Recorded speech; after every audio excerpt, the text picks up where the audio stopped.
NLP വരുന്നതിന് മുന്നേ ശരിക്കും പറഞ്ഞാൽ ബിഫോർ NLP ആഫ്റ്റർ NLP എന്ന് പറയുന്ന ഒരു ജേണി തന്നെ ശരിക്കും പറയാനുണ്ട്. എൻ്റെ ഒരു എക്സ്പീരിയൻസ് ഞാൻ പറയാം. എനിക്ക് 2 കുട്ടികളാണ്. ഒരാൾക്ക് ഇപ്പോൾ 9 വയസ്സായി, രണ്ടാമത്തെ ആൾക്ക് 6 വയസ്സായി. ഞാൻ രണ്ടാമത്തെ മോനെ പ്രഗ്നന്റ് ആയിരിക്കുന്ന സമയത്താണ് NLPയിലോട്ട് വരുന്നത്. എൻ്റെ ആദ്യത്തെ പ്രഗ്നൻസി ജേണി എന്ന് പറയുന്നത് മാരേജ് കഴിയുന്നു, പ്രഗ്നന്റ് ആവുന്നു, പ്രസവിക്കുന്നു, മോള് വളരുന്നു, അത്രേ ഉള്ളൂ. അല്ലാതെ ഒരു പാരന്റിങ് എങ്ങനെയാണ്, പ്രത്യേകിച്ച് ഒരു പോസിറ്റീവ് പാരന്റിങ് എങ്ങനെയാണ് എന്നുള്ളത് എനിക്ക് ഒട്ടും അറിയില്ല. കാരണം ആ ഒരു പോസിറ്റീവായിട്ടുള്ള ഒരു പാരന്റിങ് ഞാൻ എൻ്റെ മോൾക്ക് കൊടുത്തിട്ടുണ്ടോ എന്ന് പോലും എനിക്ക് സംശയമാണ്.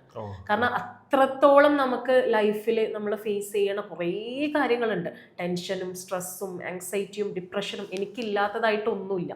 എനിക്ക് കിട്ടിയതൊക്കെ ഞാൻ എൻ്റെ ചെറിയ മോളായിരിക്കുന്ന സമയത്ത് തന്നെ എൻ്റെ മോൾക്കും കൊടുത്തിട്ടുണ്ട്. അങ്ങനെയാണ് എന്ത് ചെയ്യുന്നത്, ഞാൻ ഈ NLPയിലോട്ട് വരുന്നത്. മോനെ ആ സമയത്ത് എനിക്ക് പ്രഗ്നന്റ് ആണ്. ശരിക്കും പറഞ്ഞാൽ ആ ഒരു NLP ബേസിക് ക്ലാസ്സിന് ശേഷമാണ് എൻ്റെ മോനെ പ്രസവിച്ചതിന് ശേഷം എന്താണ് യഥാർത്ഥ പാരന്റിങ് എന്നുള്ളത് ഞാൻ മനസ്സിലാക്കിയത്.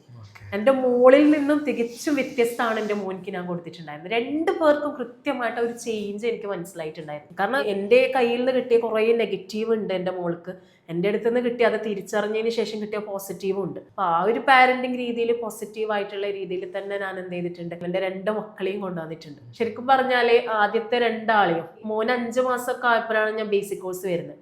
ആ സമയത്ത് ഒരു പ്രഗ്നന്റ് ആയിട്ടുള്ള ഒരാൾക്ക് ഉള്ള എല്ലാ പ്രശ്നങ്ങളും ഉണ്ടായിട്ടുണ്ടായിരുന്നു. മൂഡ് സ്വിങ്സ് അത് പ്രത്യേകിച്ച് പറയേണ്ട ഒരു സംഗതിയാണ്.